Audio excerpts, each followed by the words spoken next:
Barilin mo!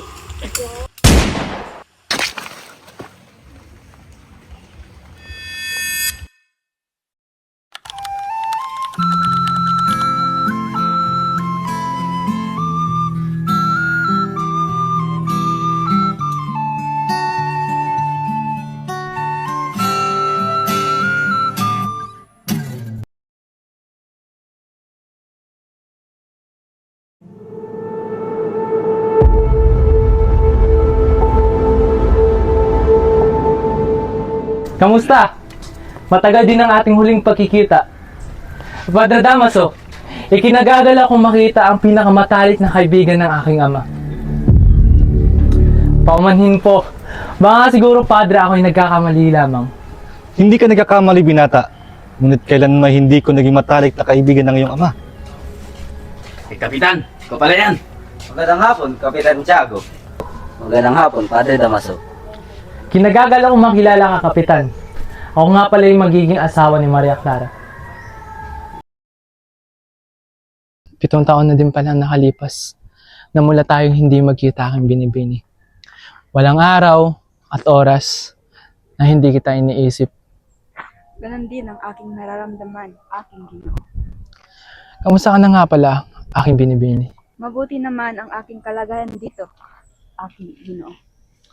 Sa totoo nga'y, hindi ko lubos maisip kung gaano katagal tayo nagantay para sa pagkakataon ito. Ganon din ang aking nararamdaman, Ibarra.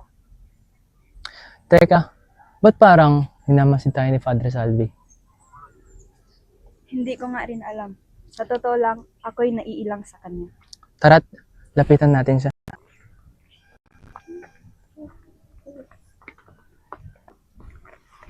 Padre Salvi, ano ang iyong sadya? Kung nagpapahangin lang, Nais ko sana kayong imbitahin sa aming kaunting salo-salo na magaganap sa kabilang bukid. malugod kong tinatanggap ang iyong panyaya. Maraming salamat, Padre Salvi.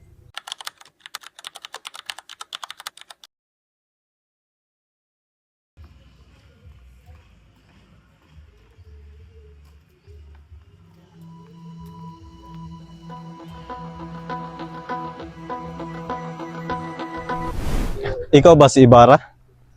Sino ka po, Ginoo? Isa akong gwardiya sibil na kaibigan ng iyong itay at gusto kong ikwento sa iyo ang sinapit niya. Ano nga ba ang sinapit ng aking itay, Ginoo? Halika't magtungo tayo sa bayan nang maikwento ko sa iyo ang buong.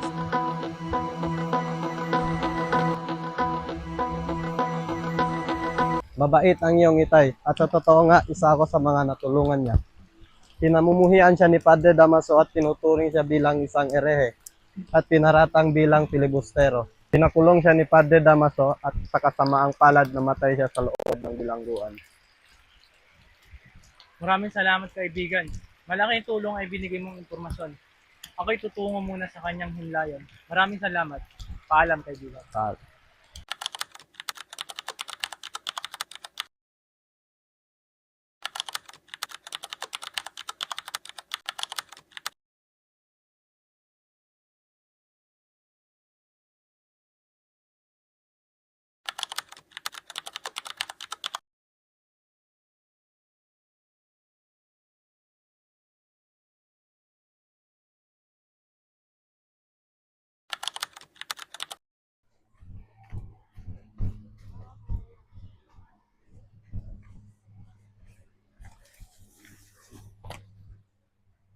Kawawa naman si Don Crisostomo.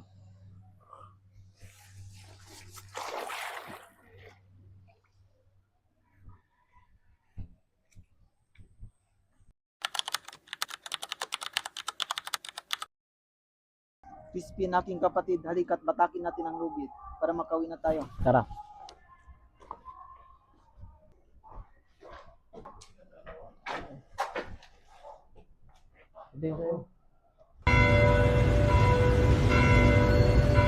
Takin mo pa ang lubid. Kuya, natatakot ako. Umuwi na tayo.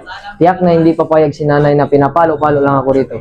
At kung magkasakit naman ako, ialagaan ako ni nanay. At hindi na ako babalik pa dito. Halika, umupo naman tayo. Ano kaya ibabayad nila sa ating kuya? 2 piso lang kapatid ko. 37 ang sinasabi nila na ninakaw mo. Bayaran mo na lang kaya kuya yung sinasabi nilang ninakaw ko. Hindi magkasya yung soldo natin kapatid ko. Kayo, anong ginagawa niyo dito? Mayor, anong oras kami umuwi? Mamaya pa kayo lasis pwedeng umuwi. Baka huliin kami ng mga Guardia Civil. Wala akong pakialam. Ito, may iwan ka. Halika rito. Kuya! Tulong! Anong gagawin ko?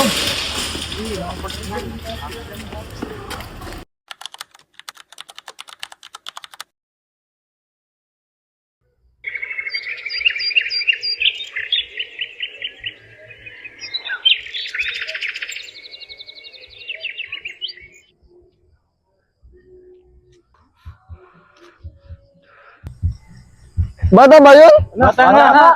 Alam mo yan!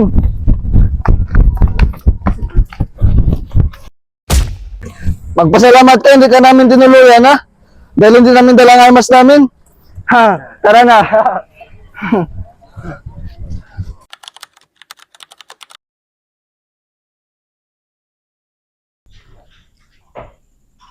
May pagkain ba dyan?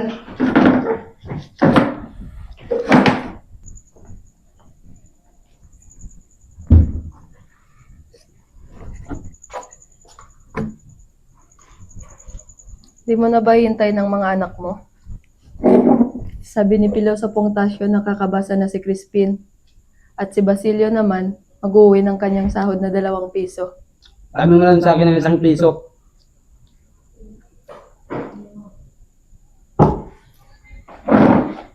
Tama na ako sa bungan.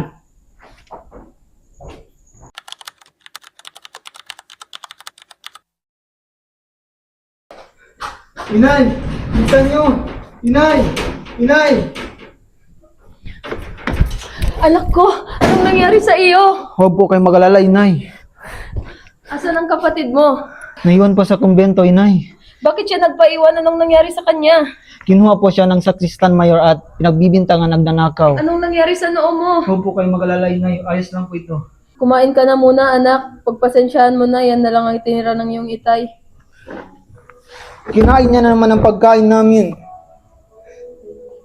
Tara na, Inay. Ayoko na kumain. Teka anak, gamutin muna natin ang sugat mo bago tayo magpahinga.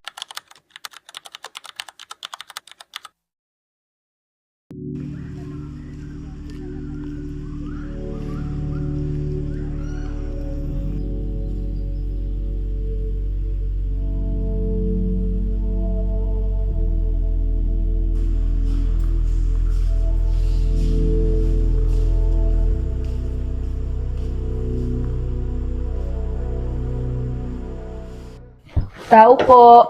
Pagpasensyahan nyo na't pumasok na ho ako. Hinahanap ko ho kasi ang praile. Nariyan lang ho ba siya? Masama ang pakiramdam at hindi makalakad. Bumalik na lang kayo sa susunod. Hinahanap ko ho kasi ang aking anak na si Crispin. Buong gabi na po siya hindi umuwi. At sabi ni Basilio, kinuha siya ng sakristan mayor. Hinahanap siya ng mga Guardia Civil dahil nagnakaw siya ng mga salapi. Ha? Ha?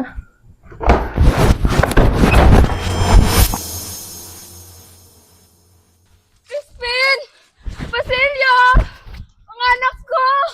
Nasaan na kayo? Dito lang, inay! Crispin! Basilio! Mga anak ko! Nasaan na kayo? Andito na ang inay! Punyeta, tinanggalan pa tayo ng baril ng general.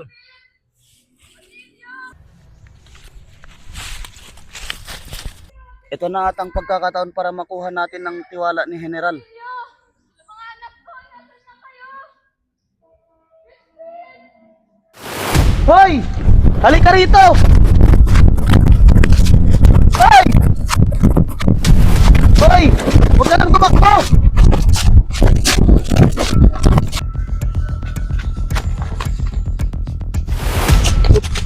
Neta, bangin. Sayang. Ito na sana ang pagkakataon para makuha natin ng tiwala ni General.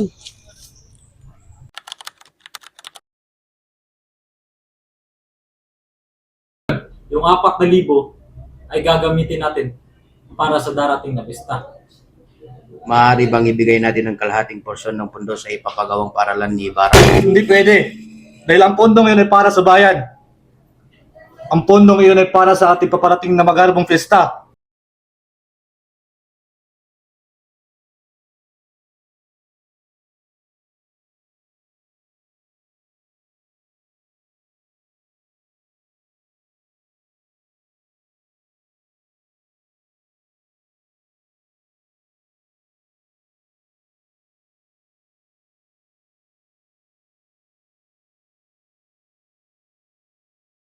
Ano bang sadya mo, Don Filipo?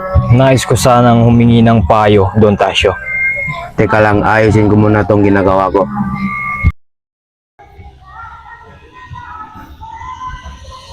Ano bang may paglilingkod ko sa'yo, Don Filipo? Nagbitiw na ako, Don Tasio, bilang Teniente Mayor. Wala akong magawa. Ang kapitan ay naging sunod-sunuran sa mga kura, at hindi marunong manindigan. Maling iwanan ang labanan, Don Filipo. Kung ang tapat na katulad mo ay susuko, sino ang maiiwan para ipagtanggol ang bayan? Ngunit mamamatay lamang tayo at nanudurog. Huwag kang tatayo ng nakatuwid kung alam mong mababali ka lang. Ngunit tanggap ko na, huli na ang lahat.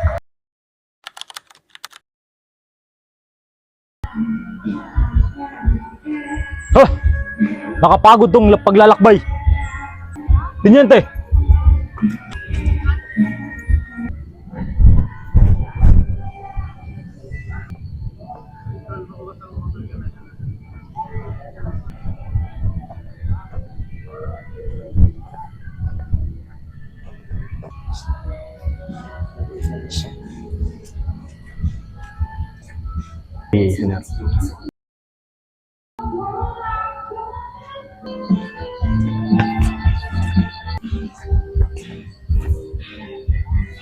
Magandang gabi, General. Magandang gabi, Kapitan. Magandang gabi, General. Magandang gabi, mga Pilipino. Kumusta ang iyong paglalakbay? Mabuti naman. Tara, pumasok tayo sa aming tahanan. Maria Clara, huwag mo na ang pakasalan si Ibarra. May papakilala ko sa iyong Ginoo. Siya si Linares, galing Europa. Ginoong may mataas na pangarap at mabuting prinsipyo. Linares, Maria Clara. Magandang hapon, Binibini. Ako pala si Linares. Hindi maaari. Dahil ang puso ko ay para lamang kay Ibarra. Anak, pakasalan mo na siya. Magiging payapa lang at maayos ang iyong buhay kung siya ang iyong makapangasawa. Mulang galang ng mga Ginoo, kakausapin ko na muna ang aking anak. Halika muna, Ginoo. Bakit wari ko ibinibigay mo ang iyong anak sa ibang lalaki? Sumusunod lamang ako sa utos ni Padre Damaso. Sino ang pipiliin mo? Ang sarili mong anak o si Padre Damaso? Alam mo yung magiging kabayaran kung hindi ko sinunod ang utos ni Padre Damaso.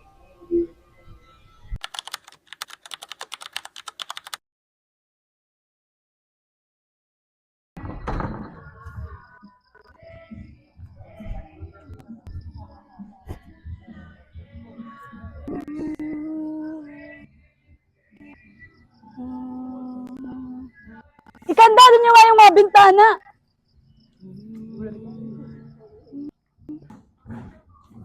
Dakpin niyo nga yan.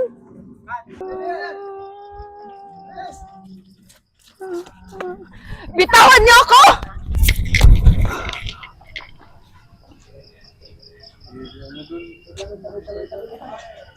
Vamos, magkantar ikaw.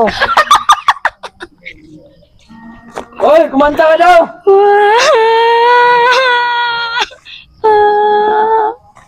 Tama na, tumigil ka sa pagkanta. Marunong naman pala magtagalog.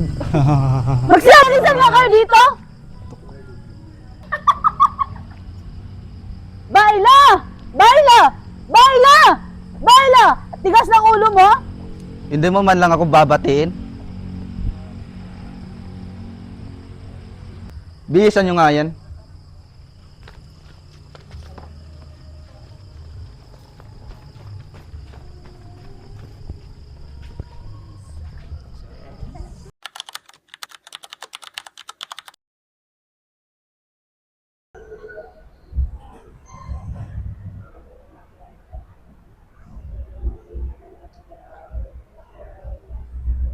Uy, Maria Clara, bakit parang malungkot ka nitong nakarang araw?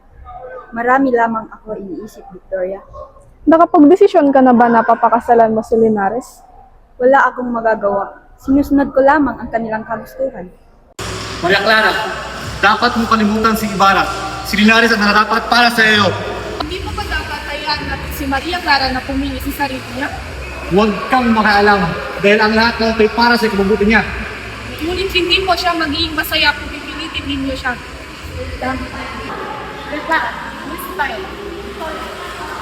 Susunod si Maria Clara sa aking kagustuhan.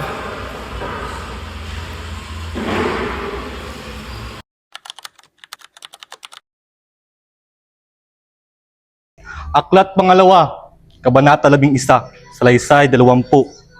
At nakasaad ang mga salitang winika ng Diyos at ginawad mo sa kanila ang mabuting kalooban upang palaganapin ang pangaral.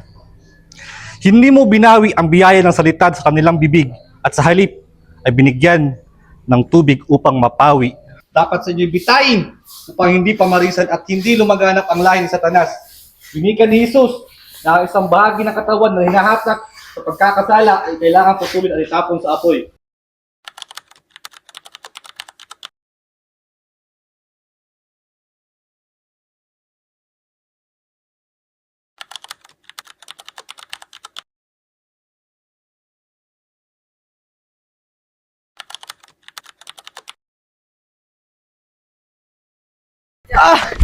Takbo tayo, gusto mo!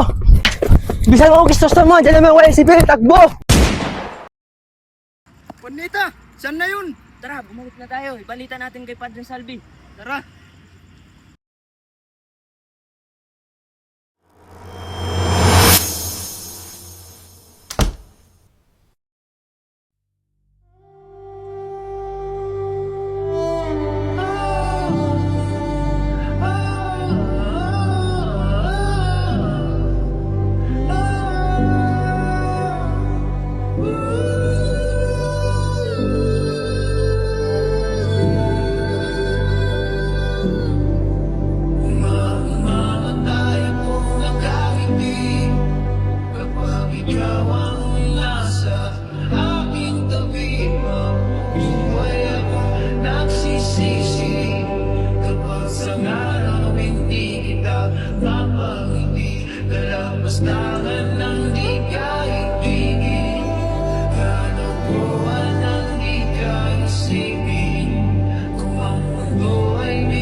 Na guys. Uy, ikaw Prince. Ikaw kakitan. Meeting lang yan, para lang yan na last week, mga gagawin.